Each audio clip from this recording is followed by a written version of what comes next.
জামায়াত আমির doctor Shafiqur রহমানকে নিয়ে ফেসবুকে একটি পোস্ট দিয়েছেন আলোচিত সাংবাদিক শাহেদ আলম।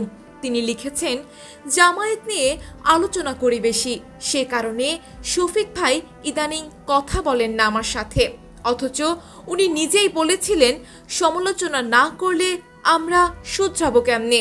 কিন্তু আমি দেখি ৫ আগস্টের পর শফিক ভাই জামায়াতের রাজনীতিকে অনেক উদার ও ইনক্লুসিভ করার ক্রমাগত চেষ্টা করেছেন, নারী নেতৃত্বকে সামনে আনার চেষ্টা করেছেন, হিন্দু ও সংখ্যালঘুদেরকে দলের মঞ্চে স্পেস দিতে চেষ্টা করেছেন।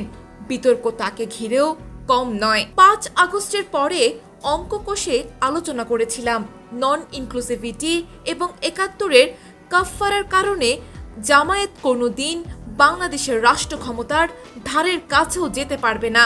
সেখান থেকে শফিক ভাই দলের ইনক্লুসিভিটি বাড়াতে রীতিমতো যুদ্ধ করছেন, অভ্যন্তরে সংগ্রাম করেছেন।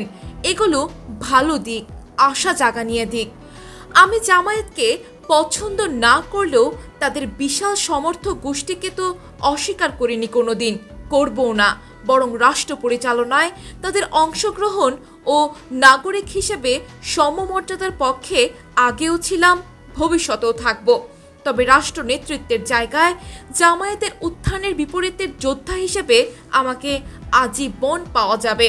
এটা বলার পরে যেটা বলা উচিত তা হলো, জামায়াতের রাজনীতির অভ্যন্তরীণ সংস্কারে মানুষটি আমার ভীষণ প্রিয়। শফিক ভাইয়ের হার্টে ৫টি ব্লক ধরা পড়েছে। তার এই মুহূর্তে বাংলাদেশের রাজনীতিতে সক্রিয় থাকা ও ভোটাধিকার ও গণতন্ত্র প্রতিষ্ঠা তার আরও অবদান রাখা জরুরি। আমি শফিক ভাইয়ের আশু আরোগ্য কামনা করি।